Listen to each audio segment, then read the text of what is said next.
지난주에 우리는 다윗의 범죄 결과 그의 가문에 재난이 임할 것이다라는 이 하나님께서 엄한 경고를 하시는 그런 장면을 함께 묵상했습니다.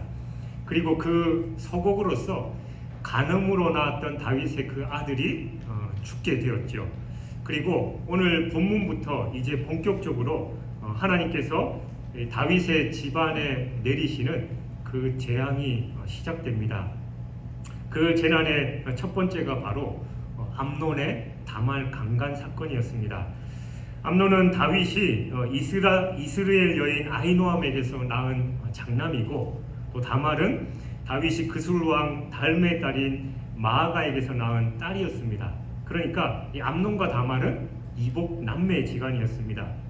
그런데 암논은 개인적으로 이 다말을 마음속으로 사모해서 근친상간을 범하고 있는 이 율법을 금하고 있는 율법에도 불구하고 이 사촌 형제이자 친구였던 이 요나답의 간교한 술책을 쫓아서 다말을 오늘 본문에서와 같이 강간하고 말았던 겁니다. 이렇게 해서 다윗 집안의 재난의 회오리가 불어닥치기 시작합니다. 한편 이 본문을 살펴보면 본문 앞뒤의 내용들을 우리가 쭉 살펴보면 이 암논의 범죄는 본의 아니게 다윗이 개입하고 있음을 우리가 알 수 있는데, 그러니까 다윗이 요나답의 조언을 따른 암논의 관계를 쫓아서 이 다말로 하여금 그 오라비의 수발을 들게 하는 것을 허락하지요. 그러니까 자기도 모르게 그 범죄에 협력하는 그런 상황이 되고 말았습니다. 그러나 이 모든 것이 바로 하나님의 섭리죠. 하나님은 바로 이 다윗의 범죄로 인해서 그 가문에 닥칠 죄악들, 재난들이 바로 하나님의 뜻이고 다윗으로 인한 것이다라는 것을 알게 하시도록 하는 그 모든 것이 하나님의 섭리 가운데 하나였던 겁니다. 암논은 다말을 사모했고, 또 마침내는 자신의 덕욕을 이기지 못하고 다말을 강간하고 말아버립니다. 물론 암논 자신도 이 근친상간, 그리고 그 다말을 범하는 것이 범죄다라는 것을 당연히 잘 알고 있었습니다.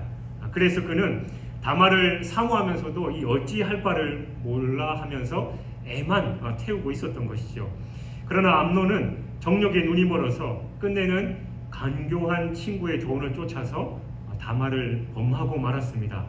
그런데 여기서 우리가 생각해 보아야 할 것이 이 암논의 범죄 원인이 그냥 단순하게 전적으로 이 암논의 정욕으로만 돌릴 수 있느냐라는 겁니다.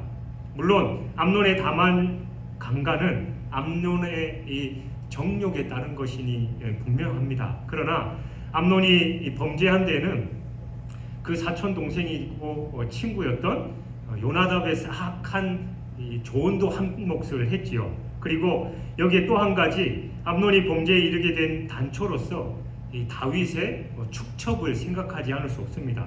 성경에 의하면 다윗은 여러 명의 아내를 두었습니다.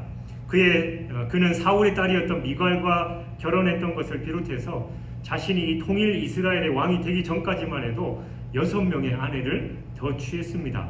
그리고 통일 이스라엘 왕이 된 이후에도 처첩을 계속해서 취했습니다. 그러니까 성경은 다윗의 이러한 축첩에 대해서 잘못됐다라고 말씀하고 있지는 않습니다. 때로는 창세기 오늘 본문의 3장 1절에서 5절을 보면 오히려 다윗이 아내가 많고 또 첩이 많았던 걸 그 당시에 번영의 한 표현으로 또 사용되고 있기도 합니다. 어떻게 보면 하나님께서 축복하시면 아내가 많고 또 첩들도 더 많은 삶을 살아가는 게 당연하지 않냐라고 우리가 생각할 수 있지만, 성경 그 어디에도 축첩의 행위가 하나님의 은혜이고 축복이다라는 표현은 전혀 없습니다. 오히려 하나님께서 태초에 아담과 하와를 창조하시고 일부 일처제를 분명하게 명하신 것은 기록되어 있습니다. 그럼에도 불구하고 구약에 보면 많은 왕들을 비롯해서 또 우리 신앙의 선조들이 많은 아내와 또 첩들을 두고 있는 그런 상황들을 우리가 볼 수 있는 것이죠. 그러나 분명한 것은 그 축첩은 하나님의 뜻에 반하는 악입니다. 그것은 살인죄를 범해서 하나님께 저주를 받고 가족으로부터 떠났던 그 가인의 후손인 라멕에게서부터 시작된 것만을 봐도 분명히 알 수 있습니다. 그러니까 그 축첩 행위 자체를 처음 시작한 사람이 라멕인데 바로 그는 죄악 가운데 그 일을 행했다라는 거예요. 그 축첩 문화가 분명히 타락했다라는 걸 우리는 분명히 기억해야 됩니다. 결국 이처럼 하나님이 세우신 결혼 제도를 무시한 축첩은 좋은 결과를 낳을 수가 없었습니다. 분명히 악한 결과를 야기시키고 말았습니다. 다윗 왕가에 불어닥친 재앙들이 그러니까 이 다윗의 축첩 행위와 연관이 전혀 없다라고 우리는 볼 수 없다라는 것이죠. 이는 아브라함의 경우에서도 우리는 확인할 수 있습니다. 아브라함은 하나님께서 하늘의 별과 같이 바다의 모래와 같이 자손을 주겠다라고 허락하셨음에도 불구하고 아내 사라와 함께 자녀가 없자 바로 하갈 첩을 취함으로써 가정에 분란이 왔고 지금까지도 저 중동의 많은 문제가 그 근본 원인으로 인해서 시작된 것도 있다라는 거죠. 그리고 솔로몬 역시 그 제인 마지막 부분에 처첩을 많이 두었다가 우상 숭배에 빠지고 마는 그런 죄악을 범했습니다. 축첩은 하나님이 세우신 이 창조의 질서를 파괴하는 죄악인 동시에 하나님의 뜻과는 반대되는 것이기 때문에 필연적으로 문제를 야기시킨다라는 거죠. 그러니까 우리는 비단 이 축첩 문제뿐만이 아니라 하나님의 뜻에 반하는 것에 민감해야 되고 또 그것을 행하는 것이 아니라 내 정욕을 쫓아서 하는 것이 아니라 하나님의 말씀대로만 살아야 우리의 삶에서 다른 문제가 일어나지 않는다라는 겁니다. 3절에서 5절을 보면 암논이 다말을 강간하는 죄를 범하는 데 있어서 결정적인 역할을 하는 인물이 나오죠. 그가 바로 사촌이자 친구였던 요나답입니다. 성경은 그를 심히 간교한 자라고 표현하고 있습니다. 그러니까 요나답이 이 본문의 내용뿐만이 아니라 평소에도 매우 교활한 사람이었다라는 걸 잘 말해주고 있습니다. 그러므로 암논은 이 요나답이 간교한 인물인 것을 알았음에도 불구하고 그를 가까이 했습니다. 그리고 암논이 이렇게 간교한 요나답을 가까이 한 것은 요나답이 비록 교활한 면이 있지는 않았지만 그가 늘 지혜로운 것을 알았기 때문이에요. 그러니까 성경에 교활하다, 이 간교하다라고 번역된 히브리어의 다른 뜻은 지혜롭다라는 뜻도 있습니다. 그러니까 이 지혜를 나쁜 곳에 사용하면 교활하고 간교한 게 되는 것이고 선한 일에 사용하면 말 그대로 지혜로운 것이 되는 것이죠. 그러니까 실제로 요나답이 암논에게 한 조언을 보면 그의 지혜로움을 엿볼 수 있잖아요. 이렇게 하면 이렇게 될 것이다라고 잘 얘기했던 것처럼 그가 그 평상시에 지혜로웠지만 악한 곳에 사용하면 그 지혜가 바로 간교하게 된다라는 겁니다.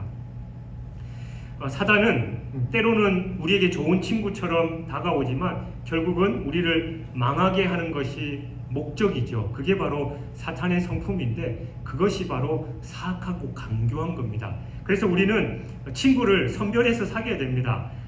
우리 주변에 우리에게 좋은 말을 하고 또 우리에게 유익을 주는 것 같다 할지라도 그 말이 진정 하나님의 뜻에 합당한지를 우리는 잘 분별해야 됩니다.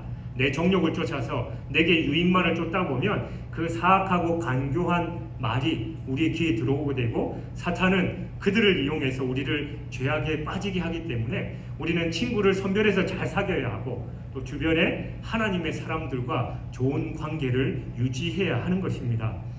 6절을 보면 암논은 간교한 친구 요나답의 권유를 받아서 다윗에게 다말로 하여금 자신을 위해서 과자 2개를 만들어 그 손으로 자신에게 먹여주게 해달라라고 요청함으로써 이 다말을 범하는 첫걸음을 내딛습니다.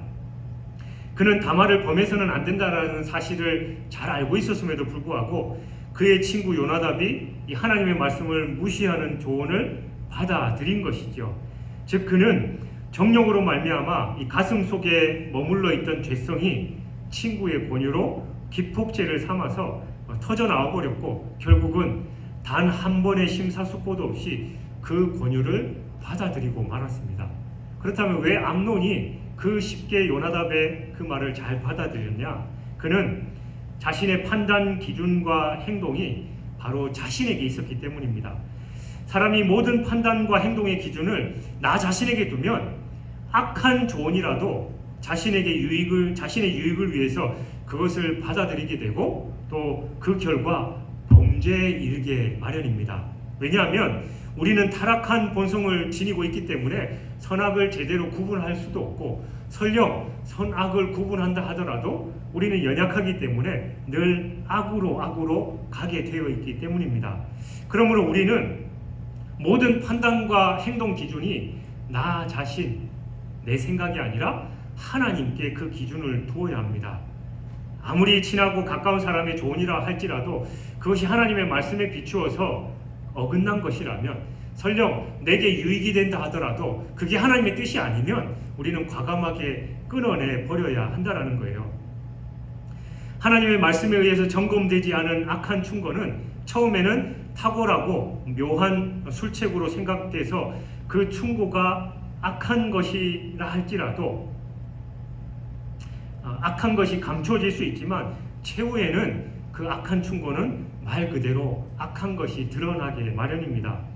주님 앞에서는 감추어진 것이 드러나지 않을 것이 없다라고 누가복음 12장 2절에서 말씀하고 있듯이, 우리는 사람들의 말에 귀 기울일 것이 아니라 하나님의 말씀에만 귀를 기울여야 합니다.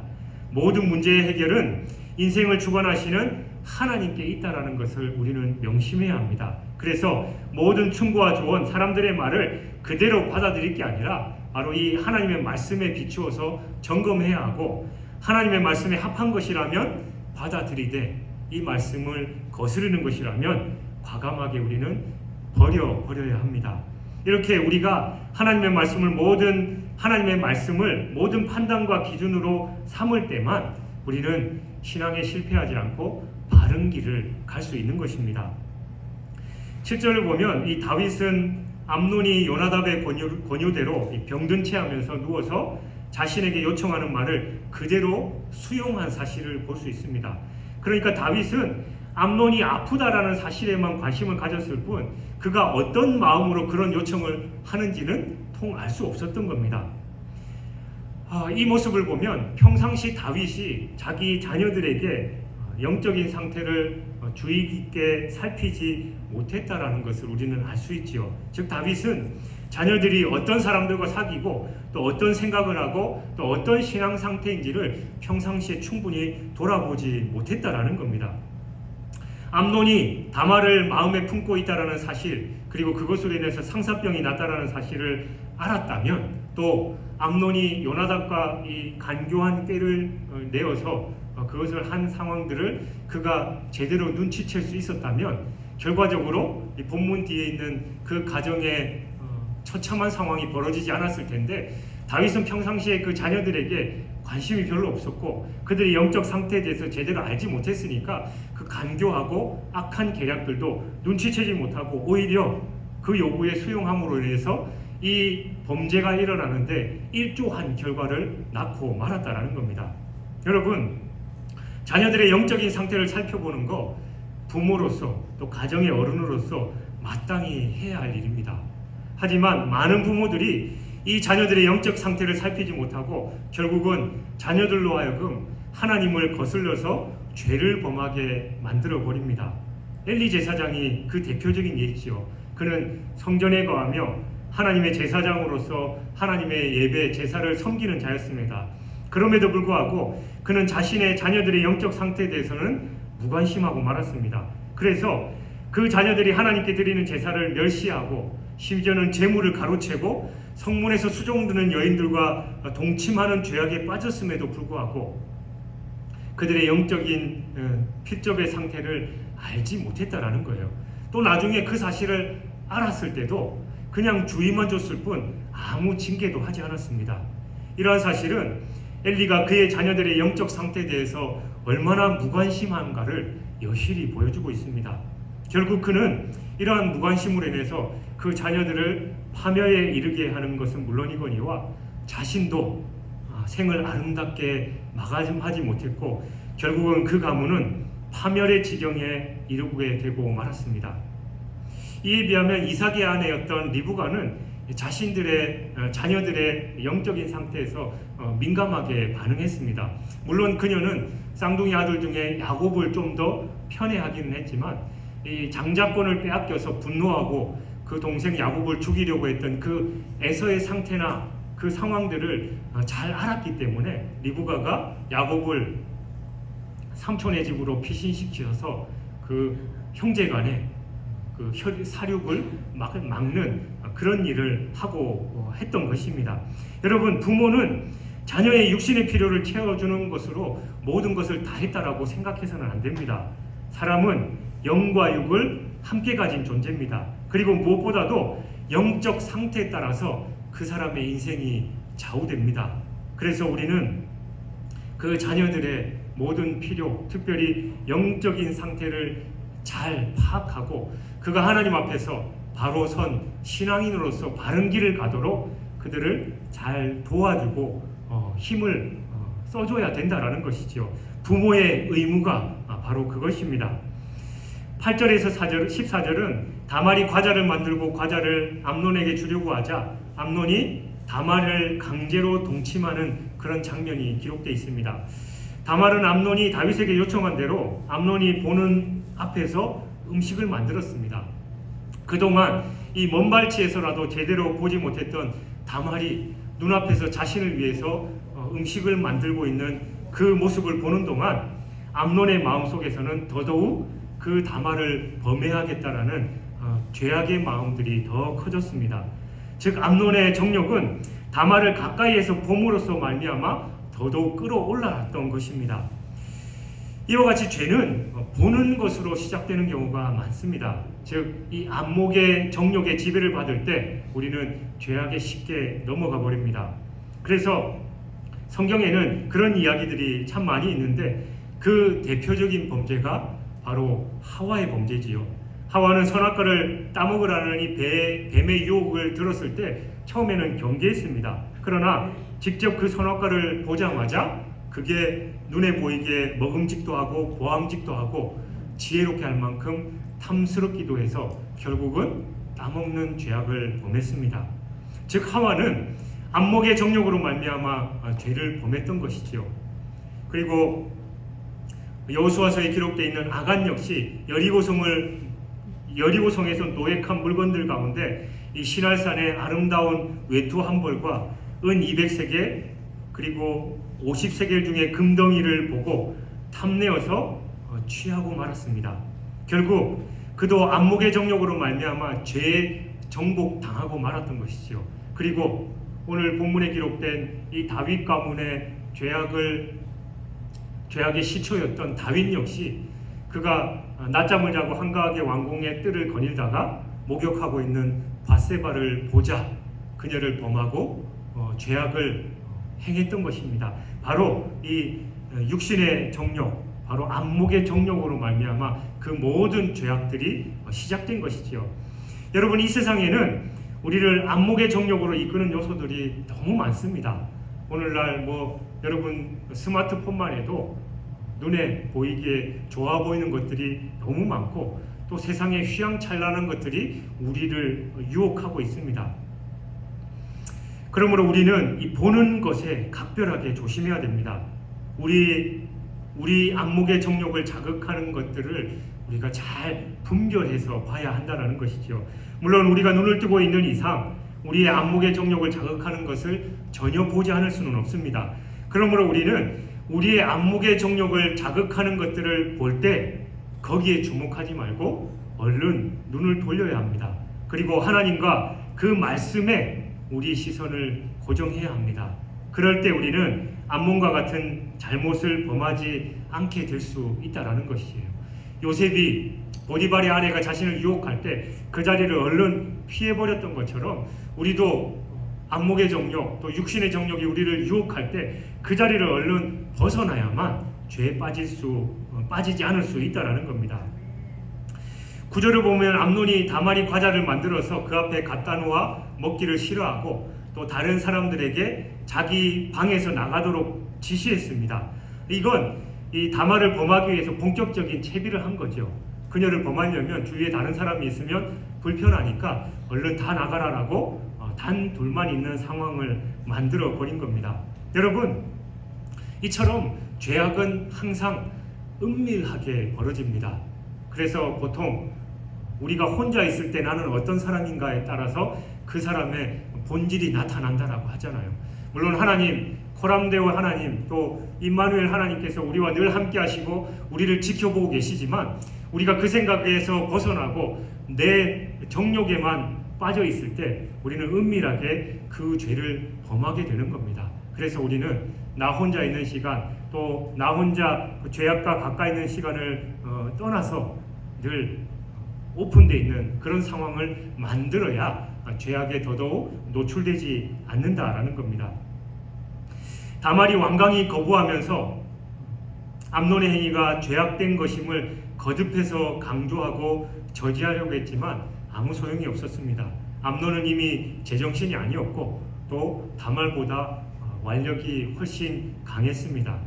12절에서 다말이 한 말, 그러니까 나를 욕되게 말라, 이런 일은 이스라엘에서 마땅히 행하지 못할 것이니 이 어리석은 일을 행하지 말라라는 그 말은 암논의 악행을 저지하기 위해서 다말이 한 말이지만 사실은 하나님이 말씀하시는 것과 진배 없습니다.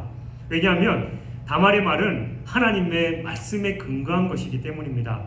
특별히 그녀가 이런 일은 이스라엘에게 행하지 못할 것이다 라고 한 것은 암논에게 이스라엘 백성들은 하나님의 선민으로서 거룩함을 유지해야 한다라는 것을 깨우치기 위함이었습니다. 그럼에도 불구하고 그는 다말을 통해서 하시는 그 하나님의 말씀을 듣지 않고 끝내는 다말을 범하고 말았습니다. 사실 당시 암논은 정욕의 노예가 되어서 다말의 말을 들을 수가 없었습니다. 그는 오직 정욕이 시키는 대로 움직일 수밖에 없는 그런 상태가 되어버렸지요. 이제 다말을 어찌할 수 없이 안달하던 그의 조금 남아있던 양심조차도 이런 기능을 할 수 없게 됐습니다. 그의 모든 양심이 딱딱하게 굳어버리고 만 겁니다. 성경은 양심이 이미 이렇게 딱딱하게 굳어져서 아무 기능도 할 수 없게 된 상황을 가리켜서 양심에 화인 맞았다라고 표현합니다. 이렇게 양심이 화인 맞게 되면 아무리 하나님께서 말씀하셔도 들을 수 없게 됩니다. 양심에 화인 맞은 인생들은 하나님의 말씀이 어떠한 방식으로 들려올지라도 듣지 않는 것이죠. 이 세상에 수많은 악인들이 하나님의 말씀에 없어서 악을 행하겠습니까? 우리 그리스도인들이 하나님의 말씀을 몰라서 또 하나님의 말씀이 없어서 악을 행하냐라는 겁니다. 하나님의 말씀은 여러 가지 방식으로 우리에게 또 세상에게 선포되고 있습니다. 그럼에도 불구하고 그들은 이미 양심이 마비되어서 그 말이 들려도 듣지 않는 것이고 그 말씀이 우리의 마음을 주장하려고 해도 우리 마음이 딱딱하게 굳어 있어서 그 말씀을 받아들이지 않는 것입니다. 사람의 양심은 그 자체로 결코 완벽하지 않습니다. 사람의 양심은 인간의 타락과 함께 이미 부패해져 버렸습니다. 그래서 우리가 조금만 방심해도 우리의 양심은 무감각해질 수밖에 없습니다. 즉 딱딱하게 굳어버리는 거죠. 그리고 그렇게 되면 그 아무리 신앙이 좋은 성도라 할지라도 하나님의 말씀을 듣지 못하고 악한 길로 행하게 됩니다. 여러분, 다윗을 보십시오. 다윗이 얼마나 위대한 신앙의 인물이었습니까? 그는 하나님과 동행하면서 그분의 말씀을 듣고 늘 그분의 말씀을 따랐고 하나님과 교제하고 하나님께 예배하는 삶을 살았던 그런 인물입니다. 그래서 그는 하나님 마음에 합한 자다라고 칭찬을 듣기까지 했습니다. 그러나 그러한 다윗도 한순간의 범죄로 수치와 고통을 당해야 했지요. 그러면 왜 그가 그렇게 늘 하나님과 동행하던 그가 그 죄를 범하게 되었냐? 나라가 강성해지자 순간적으로 영적으로 나태해진 까닭이었습니다. 나라가 부강해지고 하자 전쟁터에 있어야 하지만 그는 왕궁에서 낮잠을 자고 일어나서 그 왕궁을 거닐다가 그 안목의 정욕에 이끌려서 죄악을 범하게 되고 말았습니다. 그는 소위 배부르고 등 따신 상황이 되니까 하나님과 깊이 교제하고 하나님 앞에서의 경건의 연습을 게을리 했던 것이에요. 여러분, 지금 한창 월드컵이 진행되고 있는데 우리나라 축구 선수 하면 다들 요즘은 손흥민 선수를 제일 좋아하죠. 손흥민 선수를 저도 참 좋아합니다만 그를 존경하고 좋아하는 많은 후배 선수들의 얘기를 들어보면 손흥민 선수의 그 실력이 그냥 되는 게 아니다. 그는 공식적인 운동 훈련이 다 마치면 혼자 남아서 또 열심히 슈팅 연습을 하고 또 기본기를 잘 다니고 하루도 쉬지 않고 열심히 운동하고 연습을 한다라고 후배 선수들이, 그래서 나는 손흥민과 같이 되고 싶다, 나는 저 열심을 본받고 싶다라고 얘기를 합니다. 그러니까 세계적인 선수들 그냥 뭐 저 사람은 타고나서 그러니까가 아니라 매 순간 열심히 노력하고 훈련을 한다라는 거예요. 신앙도 마찬가지입니다. 우리가 경건의 연습, 하나님과 늘 관계를 해나가지 않으면 한순간에 나락으로 떨어질 수밖에 없다는 것이죠. 우리가 경건의 훈련을 통해서 나 자신을 말씀에 늘 빗대어서 또 바라보고 말씀 앞에 나 자신을 쳐서 복종시키는 일을 하지 않으면 우리는 하나님과 그 교제가 끊어지게 되고 죄악에 거할 수밖에 없다는 겁니다. 그래서 예수님도 자기를 부인하고 자기 십자가를 지고 따라라 라고 명령하셨고, 우리가 신앙생활을 하면서 그냥 좋게 편안하게 되는 건 이 세상에 아무것도 없다는 걸 기억해야 합니다. 15절에서 17절은 암논이 다말을 그의 정욕을 따라서 범하고 그를 미워하여 버리는 내용이 나와 있습니다. 그러면서 일어나 가라라고 얘기합니다.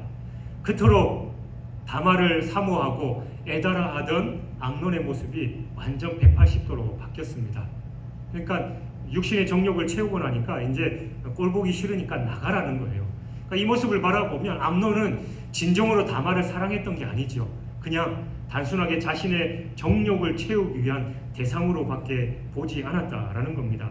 그는 디나를 강간하고 그녀를 아내로 맡기 위해서 예물을 가져와서 청하고, 또한 디나의 가족의 요구대로 그 모든 백성들이 할례를 받게 했던 히위 족속 하몰의 아들 세겜보다도 못한 그런 모습입니다. 그가 인격적으로 진정 다말을 사랑했다면 먼저 다말에게 사랑을 구해야 했고, 또 억지로 동침한 그 잘못을 범했다 하더라도 다말을 위로하고 또 아버지에게 가서 그 모든 것을 다 책임지겠다라고 얘기했어야 하는데 과감하게 그녀를 내쫓아버리는 더 악한 일을 행하고 말았던 겁니다. 여러분, 진정한 사랑은 인격적입니다. 야곱이 바로 그 사랑의 훌륭한 모범을 보여주죠. 그녀는 라헬을 아내로 얻기 위해서 7년간 열심히 일했는데 라반이 그를 속이고 라헬 대신 레아를 주자 다시 또 7일을 열심히 일하고, 그리고 그에 대해서 7년 동안 더 라반을 위해서 봉사했습니다. 그는 라헬을 정말 사랑했기 때문에 그 7년 세월을 수일같이 여겼다라고 성경이 기록하고 있듯이 그 사랑의 진심이었다라는 거예요. 이러한 야곱의 라헬에 대한 사랑이 바로 그녀가 낳은 소생들까지도 그 사랑으로 더 사랑하게 했다라는 겁니다. 진정한 사랑은 바로 인내하고 또 기다릴 줄도 알고 사랑하되 부끄러움이 없는 그런 인격적인 사랑입니다. 그리고 상대방의 약한 부분과 자신의 마음에 합하지 않는 모습이 보여도 그것까지도 다 감싸는 것이 진정한 사랑인 줄 믿습니다. 우리도 가족들뿐만이 아니라 우리 신앙 공동체 안에서 진정한 사랑으로 서로 섬기는 저 여러분이 되시길 주님의 이름으로 축원합니다. 17절 18절을 보면 암논은 다말을 겁탈하는 죄를 범하고 여기에 대해서 그녀를 미워서 쫓아내는 그 죄를 범하고 있습니다. 그는 다말이 자신을 쫓아내는 것은 자신을 겁탈한 것보다 더 큰 악을 행하는 것이다라고 호소하면서 자신을 쫓아내지 말라라고 간청했음에도 불구하고 다말이 자기 집에서 쫓아내도록 문빗장을 지르고 말았습니다. 그러니까 암논은 다말을 범한 이상 마땅히 어떤 식으로든 자신의 과오에 대한 책임을 져야 했지만 그는 다말을 쫓아내고 문빗장을 걸어 잠금으로써 다말의 인생 전체의 그 자체를 불행의 구덩텅이로 던져버리고 만 겁니다. 그런 의미에서 그는 곧 자신의 양심의 문빗장을 걸어 잠근 것이나 다름없는 것이죠. 여러분, 이는 결국 그는 자신 또한 멸망의 구덩텅이로 내모는 것이 되고 말았습니다. 암논은 다말을 범하는 죄악을 저질렀을 뿐만이 아니라 거기에 더해서 양심의 문빗장을 지름으로써 멸망을 재촉하고 만 겁니다. 만일 암논이 다말을 범하고 그녀를 쫓아내려고 했을 때 그녀의 말을 듣고 자기 잘못을 깨달아 회개하면서 다말을 책임지려는 자세를 가졌다면 어떻게 됐을까요? 오늘 본문 이후에 있었던 그 형제들 간에 그 안타까운 일이 벌어지지 않았겠지요. 그는 최소한 압살롬에게 죽임을 당하지는 않았을 겁니다. 여러분, 다윗을 보십시오. 다윗도 한순간에 정욕을 이기지 못하고 밧세바를 범하고 말았고, 뿐만 아니라 그 남편 우리아까지 전장으로 몰아 죽게 한 죄를 저질렀습니다. 암논에 따지면 다윗이 훨씬 더 중한 죄를 범했습니다. 그러나 다윗은 암논과는 달리 나단으로부터 그 책망을 들었을 때 그 자리에서 회개하고 하나님께로 돌이켰다라는 겁니다. 그리고 자신의 잘못에 대해서 자신이 책임지겠다라는 마음 자세를 가졌습니다. 그 결과 그는 비록 죄의 대가를 톡톡히 치러야 하긴 했지만 다시 회복되는 그 은혜를 입을 수 있었습니다. 그러므로 암논이 다말의 말을 통한 하나님의 책망을 들었을 때 회개하고 돌이키면서 책임지겠다라는 자세를 가졌다면 그 결과도 다윗과 같은 은혜를 누렸을 것입니다. 여러분, 우리는 다 죄의 본성을 지니고 있어서 언제든지 죄를 범할 가능성이 있습니다. 그리고 실제 삶 속에서도 수없이 많은 죄를 짓고 살아갑니다. 또 죄를 짓고도 그것을 죄로 인정하지 않고 그냥 지낼 때도 있습니다. 왜냐하면 죄를 지으면 양심이 마비되어서 죄를 죄로 여기지 않기 때문입니다. 하지만 하나님은 그때마다 여러 방법을 통해서, 예컨대 성령의 감화나 아니면 주위 사람들의 책망을 통해서 그 죄를 생각나게 하시고 깨닫게 하십니다. 이때 우리는 이 암논과 같이 우리 마음의 문빗장을 질러버려서는 안 됩니다. 우리는 자신의 죄를 인정하고 회개하고 어떠한 징계라도 달게 받겠다라는 각오로 하나님 앞에 나가야 됩니다. 그래야 비록 징계는 당한다 할지라도 구원의 소망을 가질 수 있는 겁니다. 여러분, 회개하면서 징계를 순하게 받는 자에게는 소망이 있지만 마음의 문빗장을 지르고 회개하지 않는 자에게는 소망이 없습니다. 부디 우리는 이 말씀을 기억하고 암논의 전철을 밟는 것이 아니라 다윗과 같은 삶을 살아야 될 줄 믿습니다. 21절을 보면 다윗이 암논의 범죄 사실에 대한 보고를 받고 심히 노했다라고 기록하고 있습니다. 이건 아버지로서 당연하죠. 근데 문제는 다윗은 노한 것으로 끝나고 말았습니다. 다윗은 암논의 범죄에 대해서 분노하기는 했지만 더 이상 아무 조치를 하지 않았습니다. 마땅히 율법에 따라서 암논을 징계해야 했지만 그는 그렇게 하지 않았다라는 거예요. 이러한 중죄를 범한 이 암논에 대해서 다윗은 율법에 있는 그 어떤 징계도 하지 않았습니다. 물론 여러 가지 이유가 있을 수 있습니다. 가장 첫 번째로는 그가 암논이 장자였기 때문에 장자에 대한 배려도 했을 수 있다. 그리고 자신도 그런 죄를 지었으니까 아들에게 내가 무슨 염치로 그런 말을 하겠냐라는 등등 여러 가지 이유가 있을 수 있습니다만, 그러나 어떤 이유로든지 간에 다윗이 암논을 징계하지 않은 것은 잘못이었습니다. 그것은 공의를 실현해서 나라의 기강을 세워야 할 왕으로서의 책무를 다하지 못한 것뿐만이 아니라 암논으로 하여금 회개할 기회를 빼앗아서 망하게 하는 일이었기 때문입니다. 여러분, 생각해 보십시오. 만일 암논이 징계를 받고 회개했다면 당연히 압살롬은 그에게 복수하지 않았을 겁니다. 20절에 보면 암논은 다말로부터 암논의 악행에 대해서 듣고 그 당시로는 아무런 조치도 취하지 않습니다. 그는 누이로 하여금 지금은 잠잠히 있자라고 말합니다. 그러니까 그가 부친인 다윗 왕이 암논에 대해서 어떠한 조치를 취해주기를 기다렸다라고 우리는 볼 수 있지요. 아니면 암논이 자신의 잘못을 깨닫고 회개하면서 용서하기를 기다렸다라고 우리는 생각할 수도 있습니다. 그는 그렇게 2년 동안 기다렸습니다. 그러나 다윗은 그 사이에 암논에 대해서 아무런 조치도 하지 않았고 암논 역시 회개의 기미조차 보이지 않았습니다. 그러자 압살롬은 자신의 양털 깎는 날에 왕자들을 초청한 그 자리에서 암논을 살해하고 말았습니다. 이러한 점에서 볼 때 암논의 죽음에는 당연히 다윗의 잘못이 크다라고 할 수 있습니다. 다윗은 자녀의 잘못을 그대로 방관함으로써 바로 자녀를 망하게 한 겁니다. 이렇게 부모가 자녀의 잘못을 방관하는 것은 자녀로 하여금 망하도록 방치하는 것과 같다는 것을 우리는 기억해야 합니다. 우리는 이에 대한 신뢰를 엘리에게서 분명히 볼 수 있었죠. 엘리는 그 두 아들 홈리와 비느하스가 악행을 행했음에도 불구하고 아무런 징계도 하지 않아서 아들도 죽게 만들었고 본인도 안타까운 죽음을 맞이했을 뿐만이 아니라 그 가문이 망하는 그런 안타까운 상황을 맞이하게 되었습니다. 여러분, 이러한 이유로 성경은 부모된 자들에게 자녀의 잘못에 대한 징계를 강력하게 요구하고 있습니다. 잠언 19장 18절은 내가 내 아들에게 희망이 있은즉 그를 징계하되 죽일 마음은 두지 말지니라 하였고, 잠언 22장 15절에서는 아이의 마음에는 미련한 것이 얽혔으나 징계하는 채찍이 이를 멀리 쫓아내리라 라고 말씀합니다. 그러므로 부모된 성도들은 자녀들이 잘못을 범했을 때 근실히 징계해야 마땅합니다.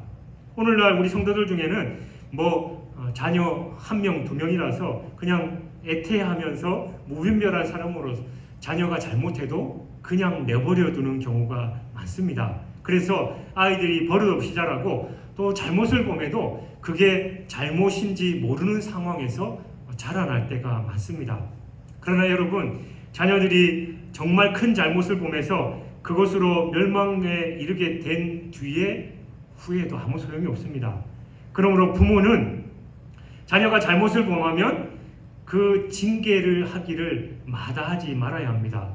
물론 자기 자녀를 징계하는 것은 자기의 살을 도려내는 것 이상의 고통이 따를 수도 있습니다. 그러나 그것이 진정 그 자녀들을 살려내고 잘되게 하는 길이다라는 걸 알아야 합니다. 또 그것이 자녀에 대한 진정한 사랑임을 알아야 합니다. 하나님도 당신의 자녀들을 사랑하시기에 우리가 잘못을 범했을 때 징계하십니다. 여러분, 이 사실을 명심하시고 부모의 의무와 그 책무를 다하시기 바랍니다. 사랑하는 여러분, 우리는 본문에서 정욕의 포로가 돼서 오직 말초적인 쾌락을 추구하기에 여념이 없던 한 청년을 봤습니다. 그리고 그러한 행위가 몰고 온 비극을 보면서 오늘날 물질주의에 사로잡혀서 오직 쾌락에만 마음을 쏟고 그것을 추구하는 사람들에게 미칠 화를 생각할 때 참으로 안타깝기 그지없습니다.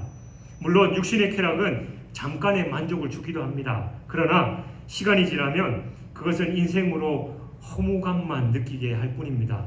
또 그것은 우리를 영원한 파멸로 이끌 수도 있습니다. 그러므로 우리는 육신의 쾌락만을 추구해서는 안 됩니다. 우리는 그보다 이 영혼의 만족을 위한 영적인 쾌락을 추구해 가야 합니다. 그것만이 우리에게 진정한 만족과 즐거움을 주고 또 생명을 줍니다. 그리고 본문 뒤에 기록된 압살롬의 암논 살해 사건은 자신의 죄에 대해서 회개할 줄 모르는 암논의 뻔뻔스러움과 또 자식의 잘못에 알고도 합당한 징계를 하지 않은 다윗의 무책임한 태도가 빚어낸 산물이었습니다. 우리는 이 사실을 분명히 기억하고 죄에 대한 우리의 태도를 바로 해야 합니다.